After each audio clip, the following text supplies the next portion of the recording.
By the way, pin is if you go to this, and then maybe I should make you a host.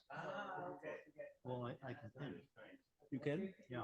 So who should I pin? So then we only have the speakers and online.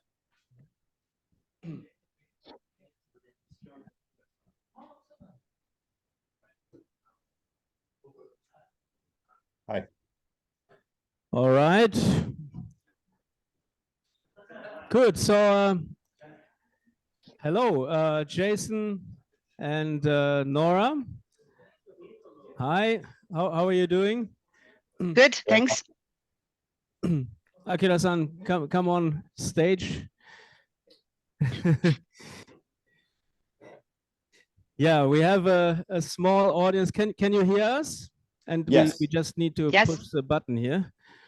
Yes. Yeah, we hear you well. Do you hear us? Do they hear us? This is the question. Yes, Yeah, yes, we can hear. They do. Okay, good. Good afternoon from Paris. Good afternoon. Early morning from Boston. Hello. And from Dublin. Good. So we're just waiting for Stephan. Stephan from New York. We have Jason. You are in Boston right now? That's correct. Great. And Norah is in Ireland. In Dublin, yes. Great. In Devon. Devon is in England, right? Or in Ireland? Okay. Good. Yeah, so maybe we just start. And I have notified Stephan. We are here at Blink Smart Working Community. It's a co-working space in Roppongi. I don't know if anybody of you has ever visited Tokyo, but that's where we are today. So thank you to Blink for having us. And yeah, I'm Christian Schmitz from PDIE Group. PDIE stands for Purpose-Driven Innovation Ecosystem. We want to co-create a better tomorrow by finding and scaling the most impactful and sustainable innovations and bringing them to international markets. So we have 5 outstanding panelists today. I should have said 4 because I'm not so outstanding, maybe. So and yeah, so everybody has been in Davos in January. The Davos week this time happened from January 16 to January 20, right? 20 or 21. So 1 week, basically. It's always 1 week, and it's usually in January. And this time it was a little bit earlier than usually. And yeah, the world is full of problems and crises.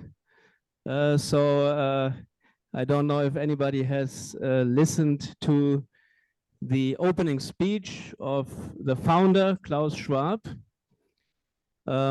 He alerted to different kind of things. So we are basically at the end of the COVID pandemic. We have a military conflict in the Ukraine. We have inflation. We have rising food prices and a looming food crisis. We have a lot of attention to cyber security issues in some countries. And the topic this year was collaboration in a fragmented world. Cooperation in a fragmented world. So yeah, we are now in this fragmented world, and we are nevertheless connecting with each other online. So I want to make a first round by asking everybody for a quick self-introduction. And in the second round, we will talk about the official contents of the World Economic Forum. And in the third round, In the third round, we will, oh, the battery is, can you connect the computer to the battery? Because otherwise we have a problem. In the third round, we will talk about personal experience and also all these different interesting side events which happened during the forum. So yeah, ladies first, I would say. Norah, would you like to introduce yourself? Thanks for Sure. being with us. I'm a hybrid, I always say, because I started life as a nurse in Scotland, and I did 5 years before I transferred to journalism. My father said I went from being an angel to being a Rottweiler, but I think I've lived my life leaning into both sides of me. The one thing you need to know is that somebody who starts as a nurse doesn't set out to make millions. The fact that I did is not necessarily what my intention was.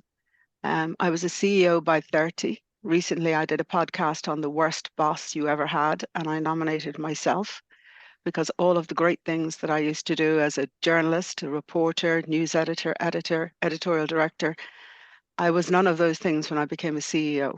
So I was in the middle of a PhD, but I transferred to Ashridge Management College outside London to do strategic management, which I did for 2 years, and then went back and did advanced strategic management. So in an era when we can't see what's going to happen next week or tomorrow, I have a skill that is all but useless, but it has stood to my stead, I think, throughout my career. I ended up having ran multiple companies in New York and London and Ireland, all publishing, all media. I did a management buyout of those companies and then started to acquire other companies in very similar spaces. If I gave you all a few million, you wouldn't put them into magazines, that's for sure. So Dragon's Den, which I think in the States you call Shark Tank. In Germany, they're Lions. I think in Japan, they're called something else, but they're all owned by Sony.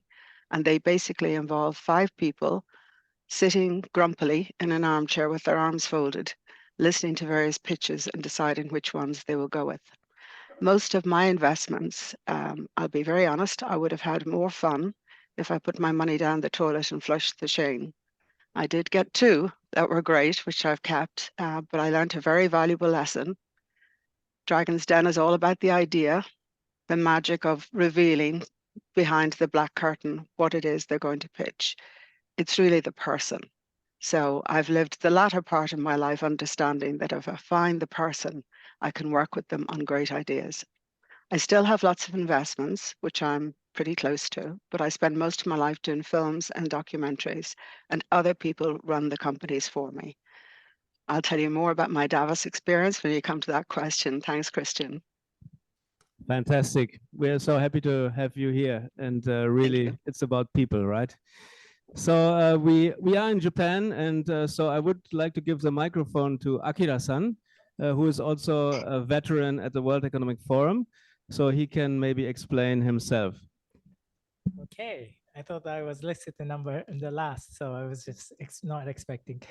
Well, anyway, my name is Akira Tsuchiya. I'm the president of the Global Institute Japan, TGI. This is a advisory and consulting institute connecting the global leaders and global initiatives to improve the global interaction for the better governance and cooperation.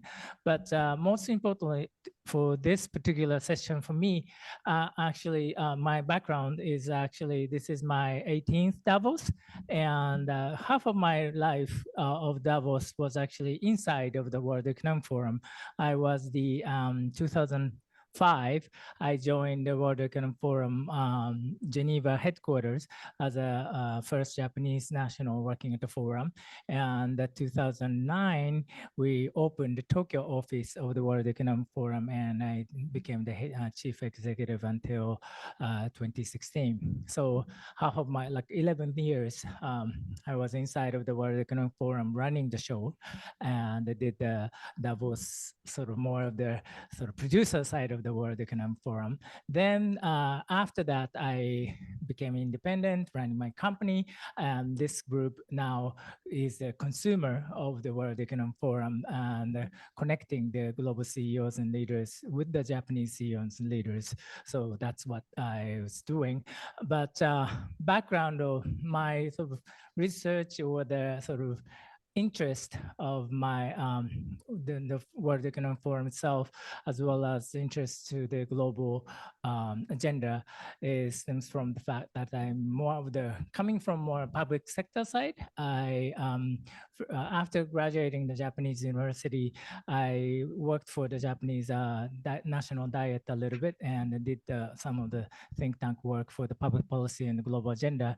Then went to the US for the Georgetown and Harvard studying the public policy, and also afterward went to the OECD a little bit. So it's been more the public domain of the side of the global governance or global agenda, international relations, or the kind of the realm that I've been working on. And in 2005, when I was at the Kennedy School at Harvard, there was a new idea of the World Economic Forum creating the first cohort of the Global Leadership Fellows, which is like a associate program or the young professional program for the World Economic Forum, and I applied for it and became the first member of this group. And it's different from the young global leaders are nominated globally and independent their own, but the global leadership fellows are the ones who will be working.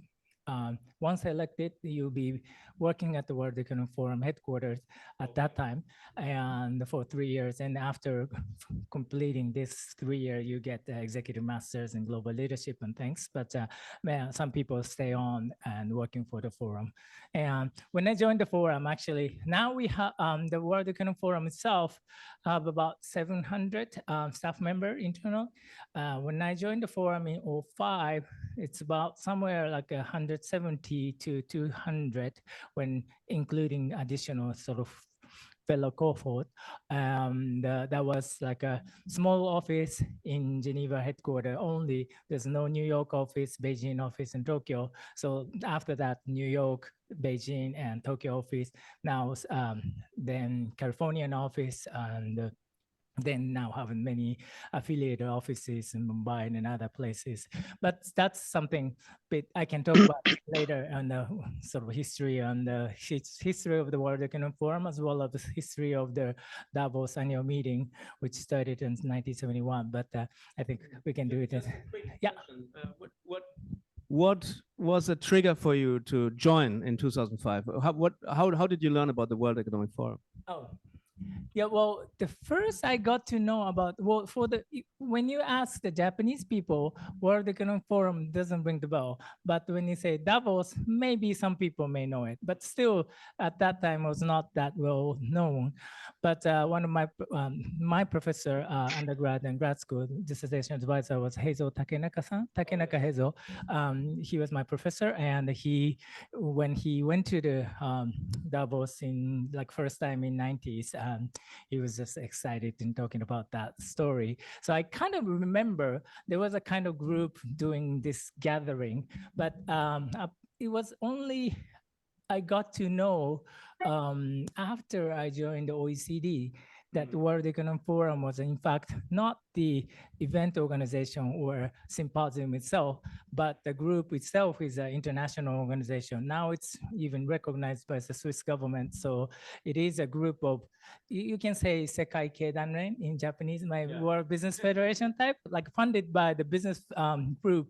But what they are doing is similar to what the United Nations does, but in a different way, and connecting the public and private sector for the cooperation. So that's how things started out. And I started to get to know more, and I started to be more interested because I wanted to work for the international organization, first of all. So that was it. Very fascinating background. So yeah, Jason, you are I think in Boston, and yeah, maybe you can just introduce yourself. Sure. So I live in an academic kind of environment. I am a senior lecturer at the MIT Sloan School of Management, and I run the sustainability initiative here.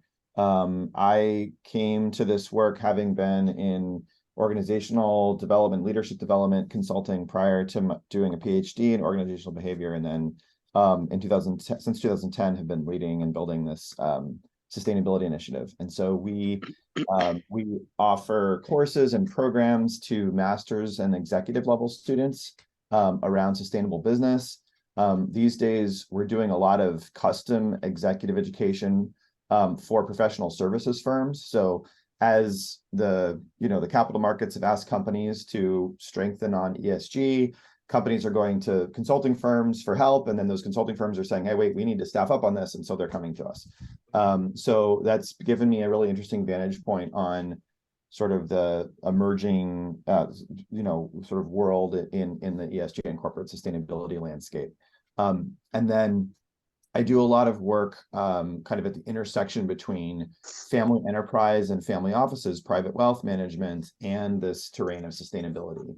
In particular, do work on what's called systemic investing or systems change investing, where families have a sort of an array of different assets they can deploy, including philanthropy and political engagement and assets across various different investment classes to be able to tackle big systems challenges like climate change. And so that was the other sort of theme that I've been doing a lot of work on and was engaged in Davos to explore. I'll say more about the experience. This was my first time in Davos. I was actually brought there by a student, and who she said, like, I want to rally a bunch of mid-career students and a couple faculty to kind of mob and have a MIT Sloan presence there in Davos. I kind of didn't know what to expect, but it was a fantastic experience, not least because of friends like Christian, and new friends like Stephan. So I would say that my purpose is around tackling the big systems challenges, particularly around climate change, where we need massive transformations of our physical infrastructure, our public policy, our habits and mindsets, and capital flows. And how can we do that? How can we orchestrate that kind of systems change? And how do we get the kind of coordination across the various different actors, from private wealth to big corporations to policy?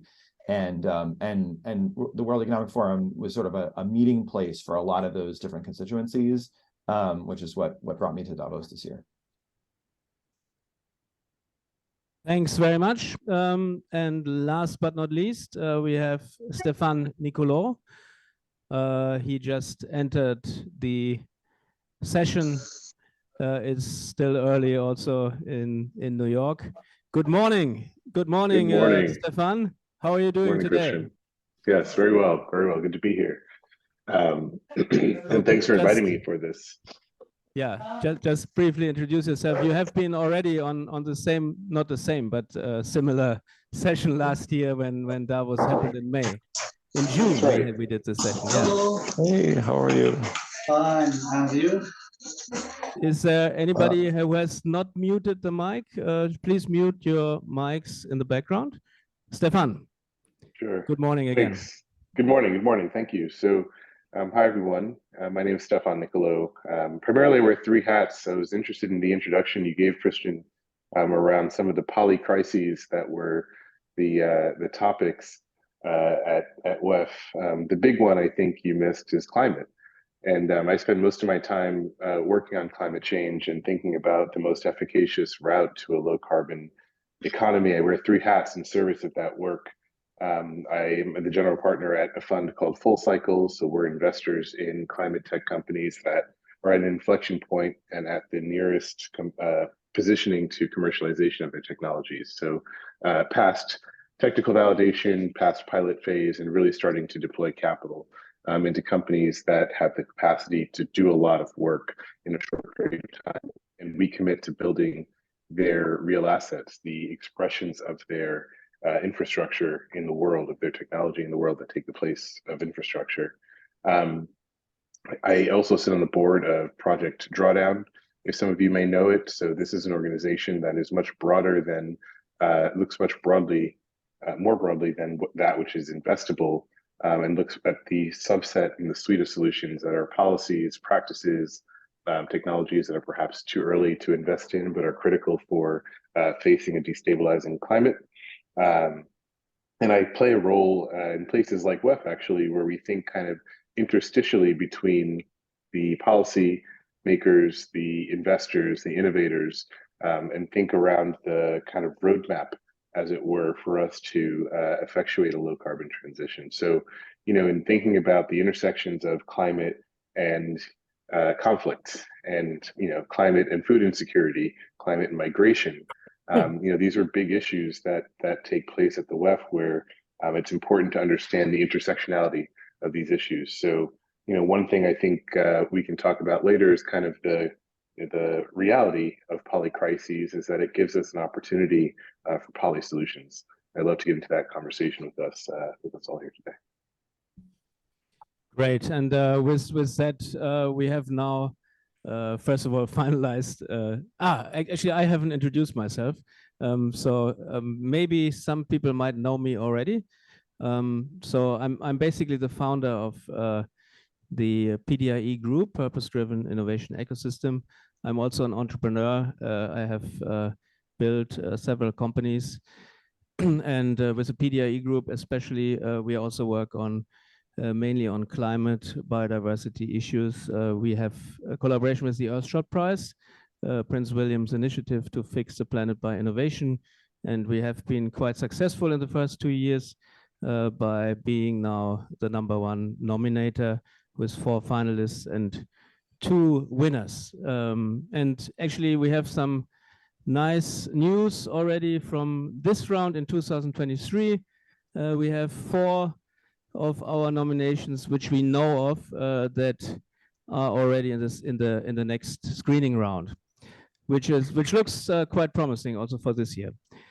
Yeah. So now in the second round, I would like to ask a little bit the question about our current world, and the World Economic Forum is basically about bringing together leaders in politics, leaders, CEOs, and to discuss and to cooperate to basically solve these problems and also to create a future prospect. So I want to ask to the panelists now, what is your feeling about the main forum's topics this year? And what do you think, where is the world going? What do you see as some of the main trends? And what do you would like to focus on especially? So maybe this time we start with Jason. Thank you, Christian. So I should give the caveat that, when I was in Davos, I was not a white badge attendee of the main World Economic Forum events, but in participating in partner events and side events, but following along with kind of the main conversation and seeing how that spilled over into the other various different contexts.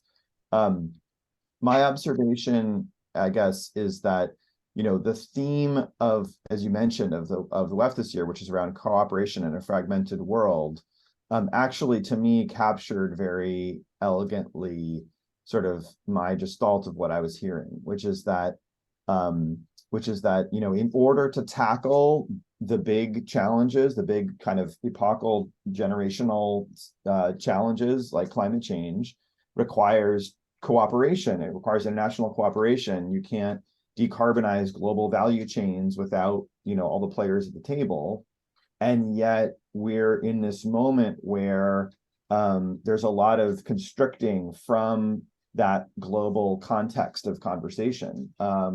Whether it's Russia and Ukraine, whether it's the sort of trade tensions that exist between the United States and China, even between the United States and Europe.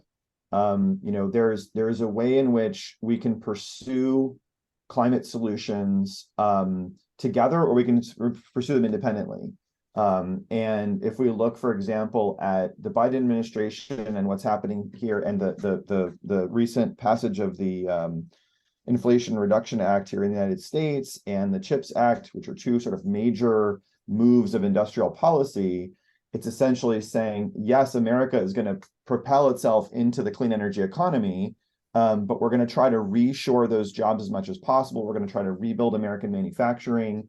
And we are willing to do that, even if it puts us into a bit of tension with our European and Chinese, kind of business collaborators. And so, so that's that's kind of something that's positive, sort of positive directionally on climate, but reflects also this kind of fragmentation. And then certainly, the war and Putin's war, I mean, is sort of paradoxical, because on the one hand, it represents this fragmentation and this, kind of this repolarization back to a Cold War kind of way of looking at things. At the same time, it's created this massive force for unification among the NATO and the extension of NATO, which is, probably essential in order to be able to contain that, to contain their overreach of power. And so it's a kind of, it's sort of a volatile world in terms of how that, how far we're going to go down the kind of cooperation direction or the fragmentation direction. And, I think it was very notable to be in Davos, and there was there was very little to no participation by Chinese or Russian business people or policymakers. And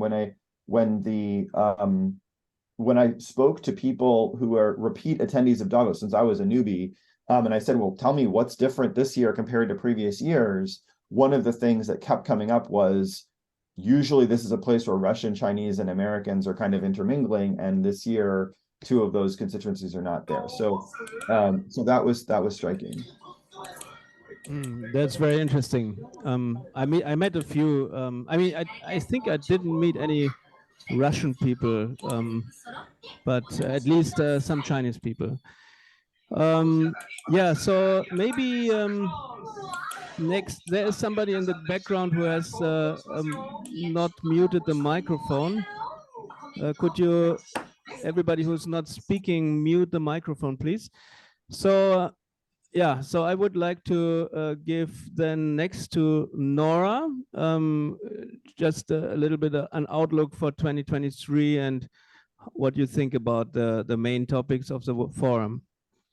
Thanks, Christian, and thanks for putting me straight after Jason, who gave a very fulsome overview of the topics and some of the differences between 23 and before. So first of all, I'm sure everybody on this call knows this, that Davos is divided into two parts. And unless you're incredibly wealthy and the World Economic Forum invites you, or you're a celebrity, this year Idris Elba and Sabina, his wife, who's also a great actress in her own right, was the visiting celebrities, you're really not going to be in the Congress, so I think most people get very confused about that.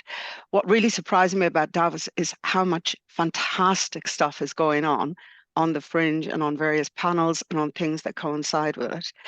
It blew my mind. I think all of my life I wanted to go to Davos, which is very unusual. I was a journalist for a good chunk of that and ironically didn't have time to go as a member of the press. But my nephew, who you probably knows, is Derek O'Halloran, my oldest sister's son, almost like a brother to me, runs the global digital strategy at the World Economic Forum. And when I told him I wanted to go, he said his dream was not to go because he was on his 11th, I think, at that point. So anybody thinking of going, my advice is to follow. Well, Christian's done some post-Davos posts. I have too. The first thing Derek said is, sign up for the open forum. Anybody, anywhere can do that. It costs nothing, and plan ahead on what you're going to attend. There were three things that I guess I was not expecting. One was there's so few women. Like, it was really astonishing to me. I live in a world where women are, sometimes equally represented if I'm lucky, but they're always apparent. I remember going into a blockchain event and they were having trouble scanning my QR code. And I said, well, if at the very least you'll increase your female attendance by 100%, because there wasn't another woman in the room. Almost everywhere you go, it's an 80-20 mix. That theme about Davos man really does exist, and it really shocked me that something that's global, that's full of big thinkers, that's discussing some of the most major themes in the world, still hadn't come to grips with the idea at the very basics of gender equality. So naturally, I veered towards the Equality Lounge, which is just amazing for women and men, and the female quotient. I sit on the board of Vital Voices, which was set up by Hillary Clinton and the late Madeleine Albright. And I'm on the European board, but we're lucky that Diane von Furstenberg is on the Washington board. And she came in with the CEO, and we launched a brilliant fund. We're working with women in the Ukraine and Iran and Afghanistan, Syria, and now in Turkey, sadly, and Syria. And I also found myself being drawn towards things I didn't know very much about. So AI was a big thing for me, given my nursing. I published evidence-based practice with the British Medical Journal in my 20s. So, looking at biotech, bioscience, some of the molecular developments, the Green Accelerator, which Christian, you were involved in, the House of Balance for my brain. On Davos, I spoke at the Future of Media, which was fantastic. I would say that anybody thinking of going, plan for lots of downtime, which I didn't. I think I spent all day running from one thing to the other. I remember leaving the apartment at 7 a.m., promising I was going to get to sleep that day, but not returning until 2 in the morning, because Davos is 24 hours. Everything happens sometimes after the Congress ends. I met more interesting people, this is my second point, outside of the formal sessions. On the first morning, I was on the train from Klosters to Davosplatz, and I was busy, buried in my phone. And there was a man opposite me doing exactly the same. And we both looked up at the same time, this spectacular, beautiful Christmas postcard scene of the Alps. And he turned around to me and said, wow. I said, wow, indeed. His name was Sam Stubbs, and he told me he ran the biggest pension charitable fund in New Zealand. Quite extraordinary. I've never heard of that anywhere else in the world. We talked on the train, and at the end he said, by the way, do you ever watch Dragon's Den? And I think immediately he knows me. He's obviously seen me on Dragon's Den. And I said, I do, yes. And he said, because I'm the dragon from New Zealand. And I said, well, you just met the dragon from Ireland. And that was my very first morning. I put up a post on LinkedIn and said, you can meet more interesting people in the toilets, I think, because the women's toilets, like nowhere else in the world, is empty. There's queues for the men's toilets. So the women all have the conversations in the women's toilets. And I said, I met 5 brilliant, brilliant women in the women's toilets.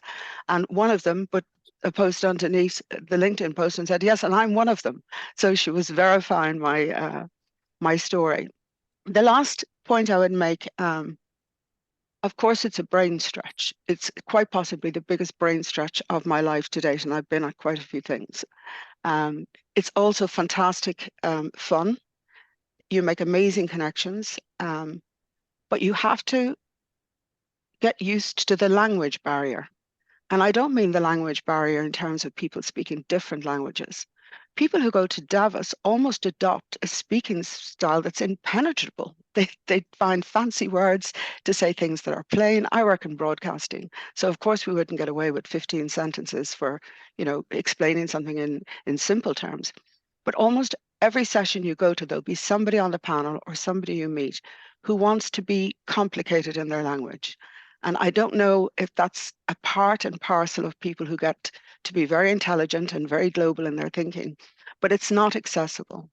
I think if you're hoping that the next generation comes on board and listens to what you have to say, we do need a little easing off on the complicated language so people can understand. Afterwards, Christian, you might get into some practicalities. I would only say that stamina is everything. I think literally most days I forgot to eat. My nephew had told me he loses a stone every year at Davos. I was clocking up about 20,000 steps. I learned very quickly that whether you're a woman or a man, don't change your shoes when you go into a venue. So I lived in snow boots and spikes on the snow boots in -16, I think, a couple of days. And a big shout out to the Ultra Institute, because I know that Brett and Mariam Azam are on the line. I think through them, they sorted out, first of all, very practical details of where I would stay. The clubhouse was the perfect hangout to meet people. Really, I met extraordinary people in that clubhouse over the course of the week. It's very intimate. And, Mariam and Brett are seasoned Davos goers, so they're great people to know if you need to navigate your way around the Davos world for the first time. Thanks, Christian. Great. So I will just pick up on this. You mentioned the toilet, so I can give you my toilet story. I met a very famous young person in the toilet, a female person. But I was not on the female toilet, but it was the toilet in the ice house, and it was Greta Thunberg actually. And I was washing my hands, and then a small figure appeared next to me, and she was washing her hands, and I looked to the side. Oh, you must be Greta. And oh yes, and she looked a little bit intimidated, but actually she came from Germany, where she had been detained. You know, there was this demo because they created this coal mine, this brown coal mine, and I don't know, actually I haven't followed it afterwards. I think the company won, and they they cleared the whole area, and Greta was there protesting basically. And I asked her about this, and yeah, she was smiling and said, yeah, it was not a big deal or something. And then I asked her, can we take a picture together? So, oh, sorry, I have to run. So she was gone. And yeah, and yeah, the Ultra Institute, yes, this is another kind of keyword, which I can mention also, that we did maybe the biggest pitch event in Davos with 14 startups. And we did it together with the Ultra Institute. We had 14 startups, 12 in climate and biodiversity, many of them from the Earthshot Prize, our nominees, and 2 healthcare startups. So that was really a very nice event. And yeah, so I don't want to occupy too much of the forum, so I will give the microphone to Akira-san, and you can talk a little bit again about the main topics. Okay, thank you. One thing I want to actually, well, by the way, Derek is one of a good friend of mine too, so just say hi to good indirectly. But anyway, just one thing I want to slightly modify what you said on the sort of divide in outside and inside. Actually, for those who are inside, there are about this year 2,700 people, and half or 2/3 of them are actually from the business.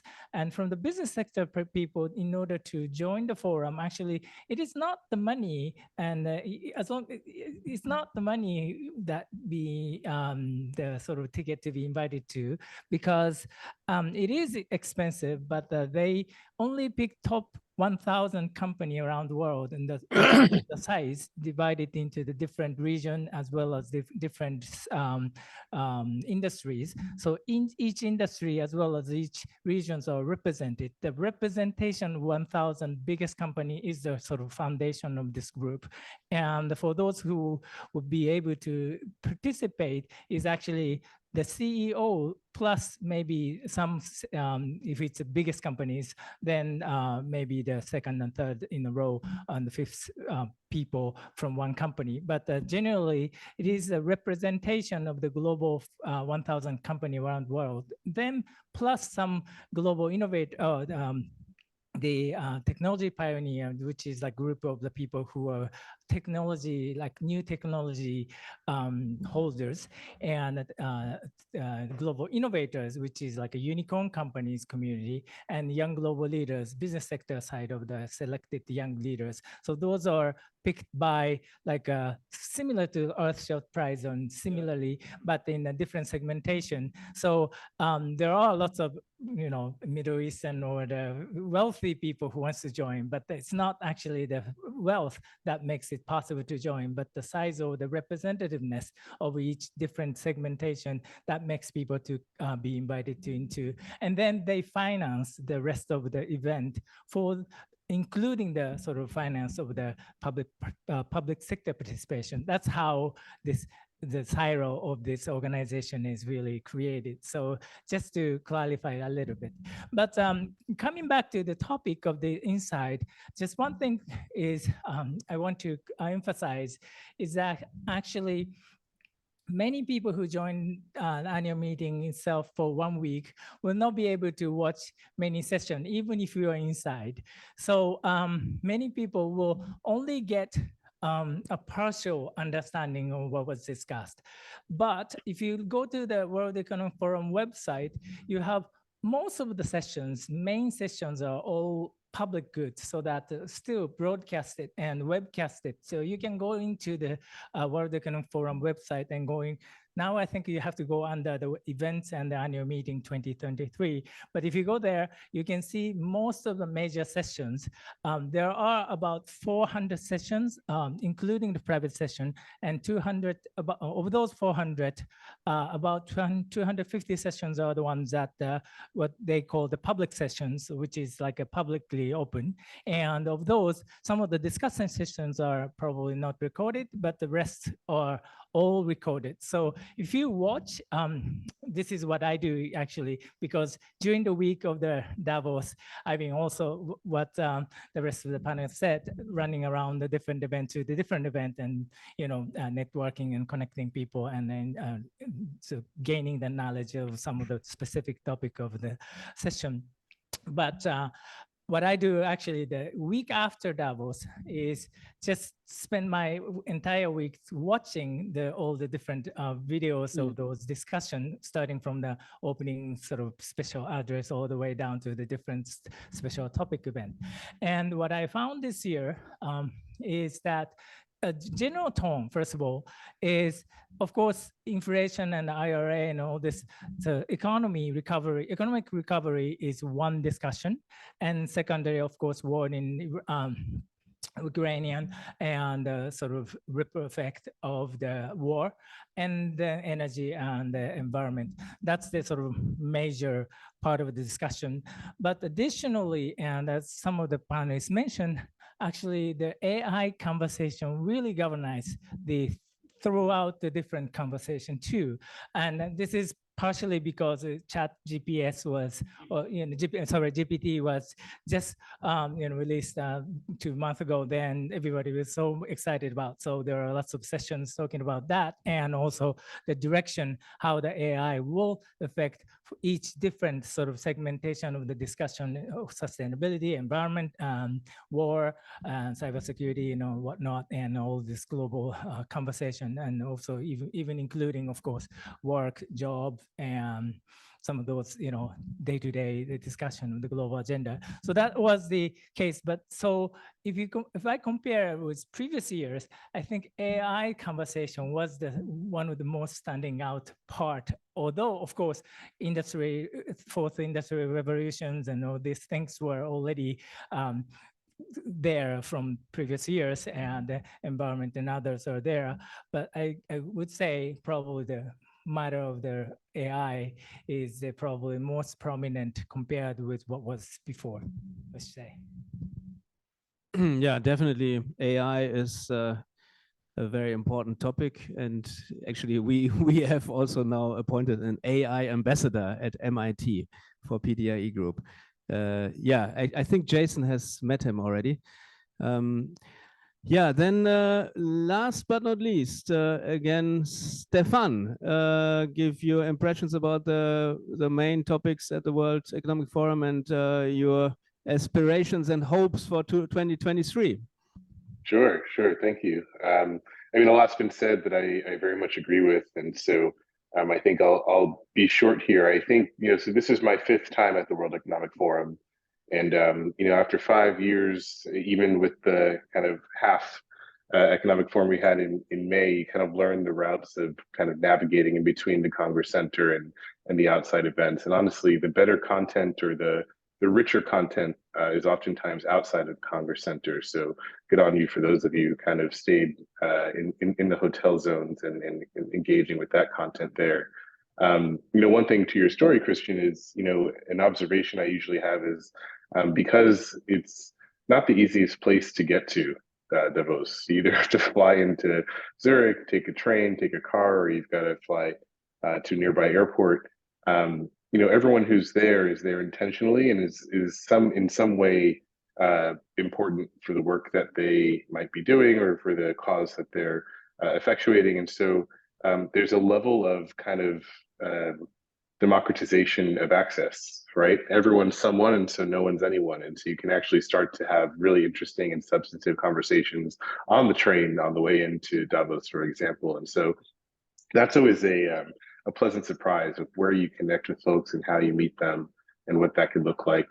And what I think, one of the observations I would say for me is an observation of the panels and the discussions that were being had about the topics of the day, that there is a new guard of leadership that seems to be emerging in corporate settings and in settings where the conversations really do, have a forcing function of engagement, meaning if you're talking about ChatGPT, you probably should have used that tool over the last couple of weeks. And, that maybe isn't the C-suite leadership that might be on a panel in the Congress Center. So, these conversations that were really relevant for how corporates, policymakers, and leaders engaged with new tools and new audiences really kind of started to allow a little bit of a new guard of leadership to rise to the top. And you can kind of see it in some of the ways that the projects and initiatives that people are working on are now starting to really get traction. I think that was one of my other observations too, is that, looking back, this is actually the first WEF post COVID that was in the normal time frame that had corporates engaged as they usually do in the early part of January. And so it really became a conversation around, well, what have you done since we've emerged from the bit of a slowdown, and since the world has wobbled in new ways, we're in a little bit of a new status quo. What has implementation of your plans, of your adjustment to a changing world, specifically, I pay close attention, as you can imagine, to the climate conversations. And so here we were at the Cooperation WEF, off the back of a implementation COP. COP is the United Nations Conference of the Parties that takes place in November. And so I was really paying close attention to how folks are starting to outline the work that they'll do ahead to transform their operations and their businesses, their investments in their portfolios, their value chains, or even just in their spheres of influence, how they're facing a climate challenge that it really is incumbent on all of us to play a role in. And so that was really interesting to think about how folks are putting plans in place that are now have the capacity to integrate. So, for example, we came out of UN COP with a global methane pledge, countries to reduce methane emissions by 30%. But the question is, how do you do that? And what was really interesting to hear from large corporates in ag, in energy, in waste, to think about those plans that they're kind of starting to construct around methane reduction as they integrate rather into country commitments. So wherever the operations are, where folks are taking concrete steps to reduce their waste profile, to rely more on renewable energy, and to think about some of the global commitments as a charge for the actions that they could take for a second and third. So that was really good to see. I think we could see more of it this year. We're launching a methane pledge 2.0 that invites the private sector to come into the global methane pledge. And so it's really encouraging to kind of pay attention to those conversations and realize that there's a lot happening in coordination with country commitments that corporates are taking on to play their role in taking climate action very seriously, way beyond planting trees and buying credits. There's a lot that all of us can do. And, we steward that conversation often, but it was really good to see others participate in it as well.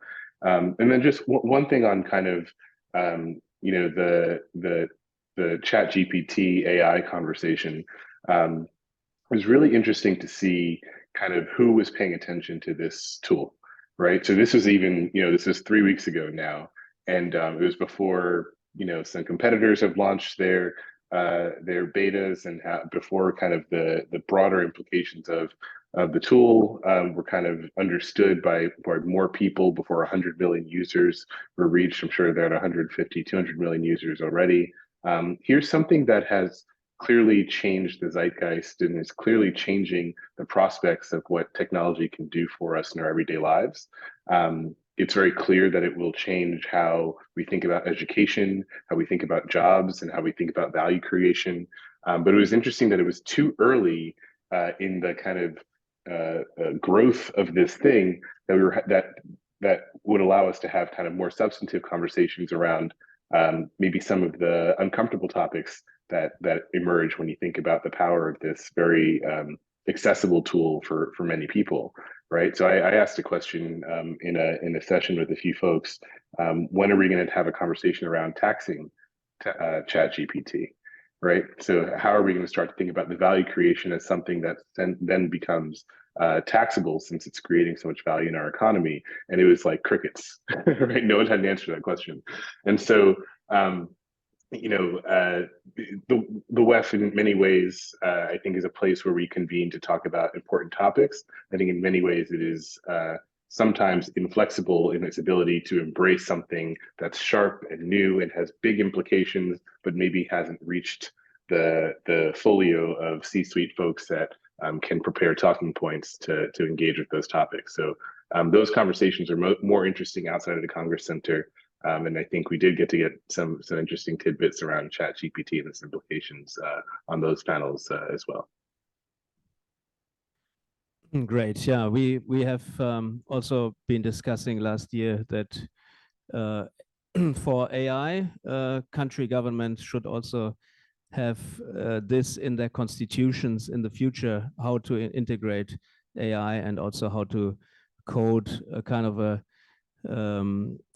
human values, set of human values into this AI, so that we don't lose the grip on what's coming.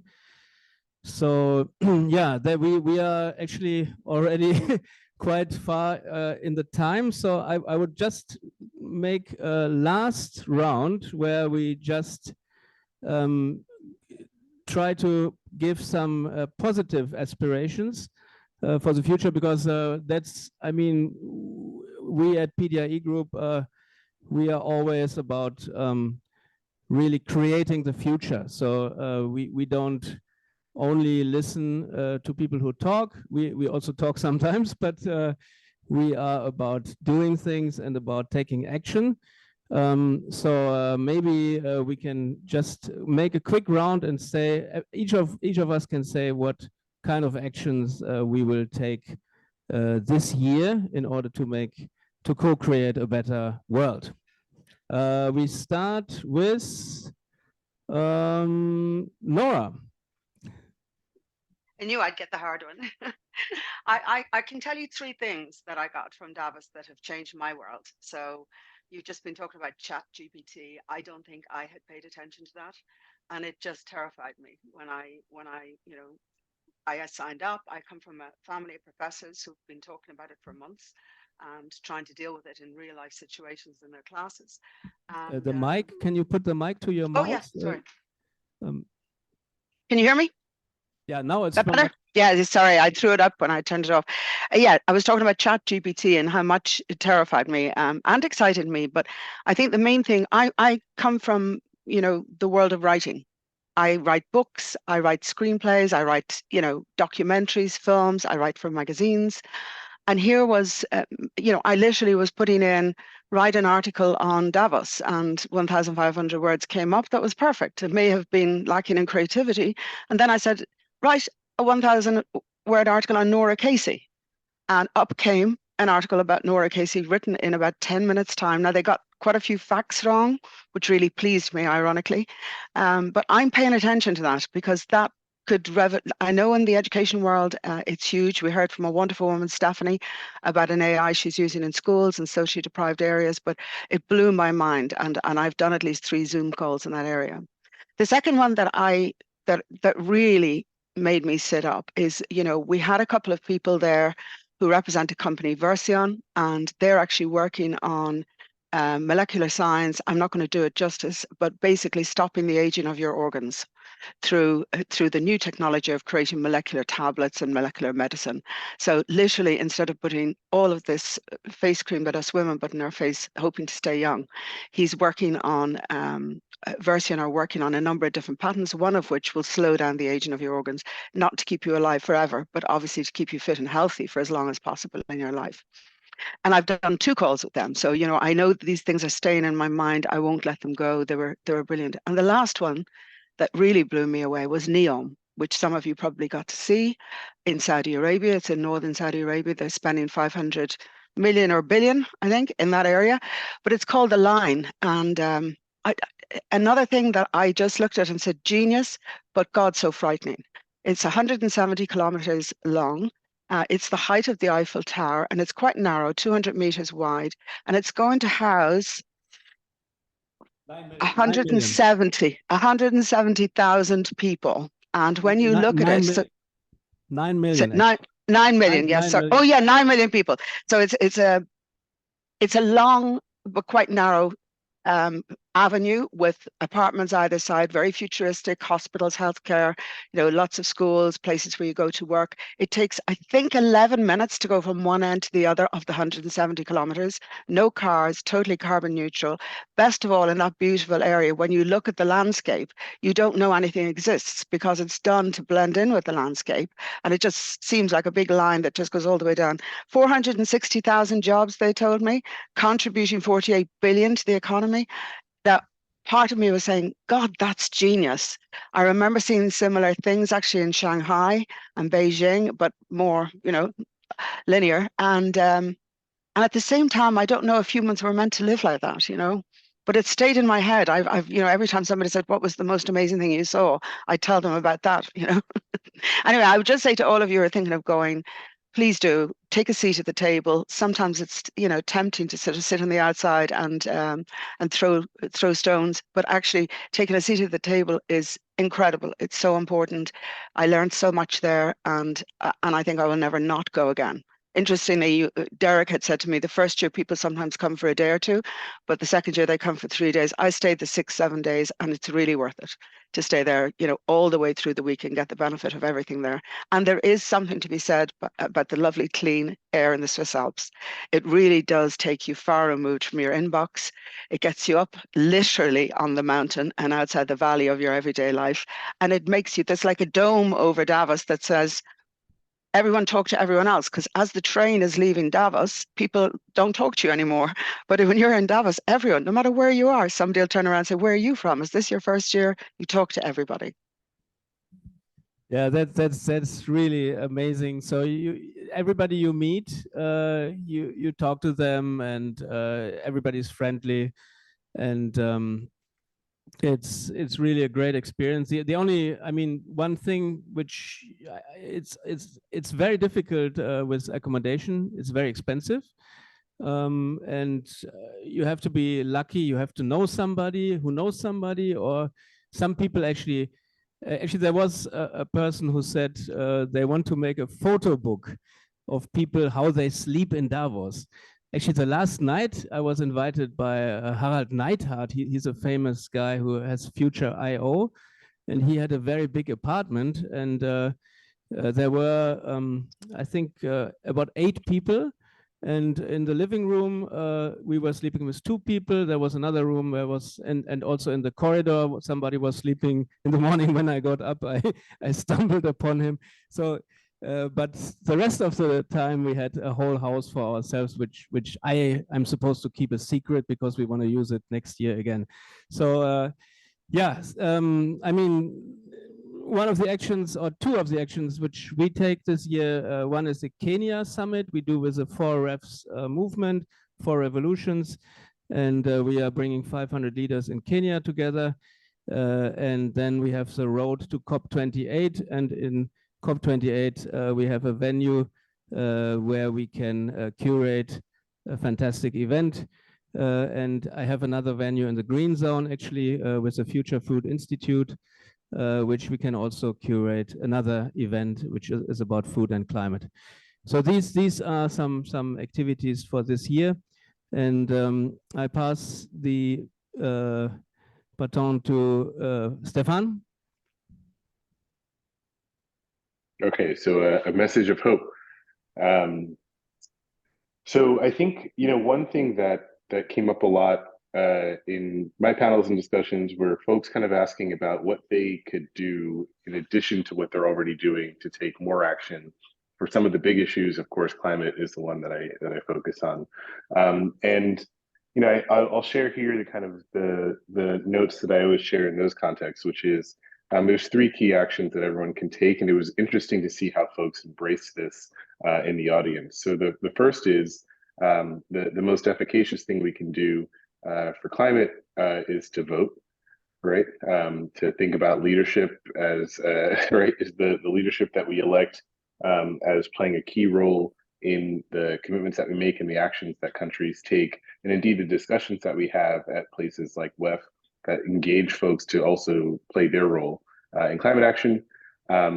Two is change our diets. Three is mind our money, and to think about who is actually out in the market deploying capital became a real note of hope for me in the space, because there are a lot of funds now that are pointing their efforts towards climate action, investing in climate tech, investing in infrastructure.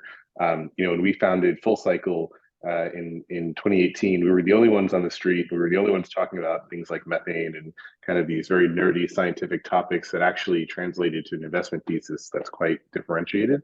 And now there's a lot of folks doing this work, and that's really heartening and encouraging to see. And you can kind of see it kind of come to bear, on the promenade as folks are thinking about how they play their role.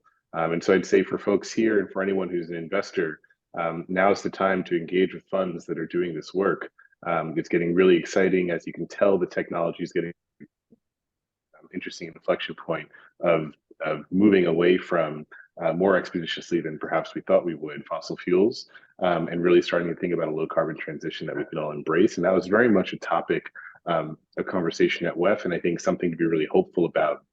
There's real folks taking action like FullCycle and others, deploying capital into the market. You can start to see the fruits of that labor, and really invites us all to play an outsized role, a bigger role in what happens next, and thinking about WEF as kind of this annual marker where we can show up and say, well, what have you done?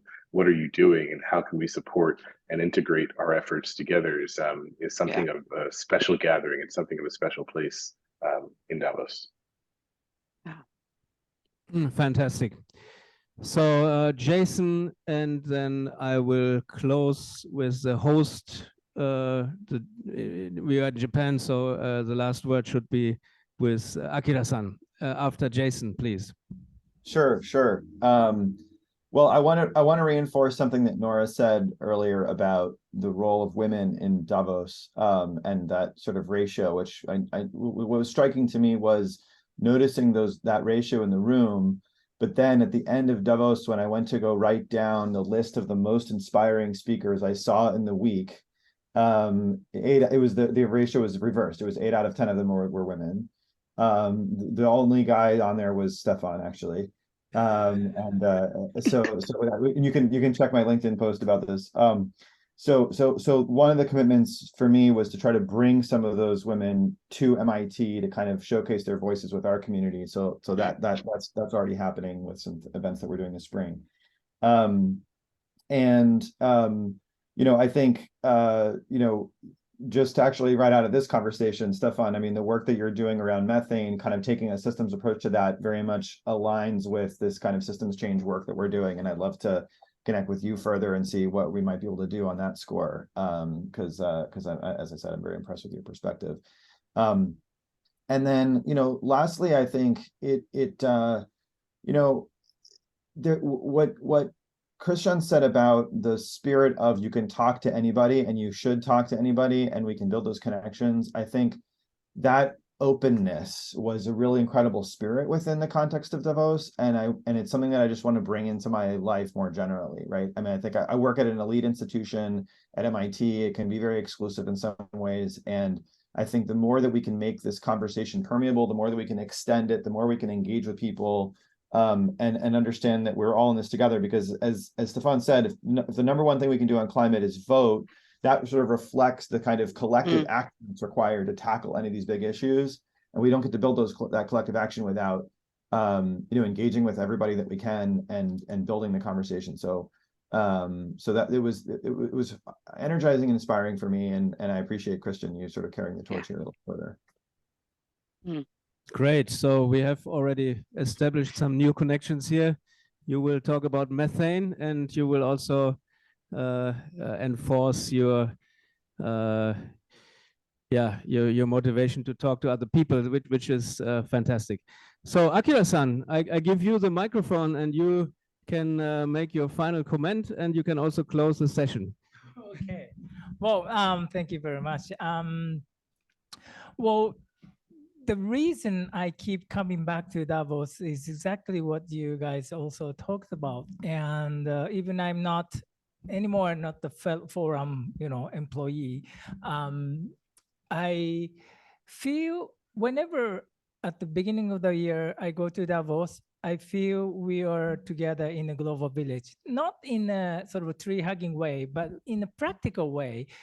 Like the way we just had this conversation, we are really, if you go to Davos or you associated with the Davos community, you feel you are making a change to the world, with the world, and the globe is becoming much smaller and smaller, and you feel that.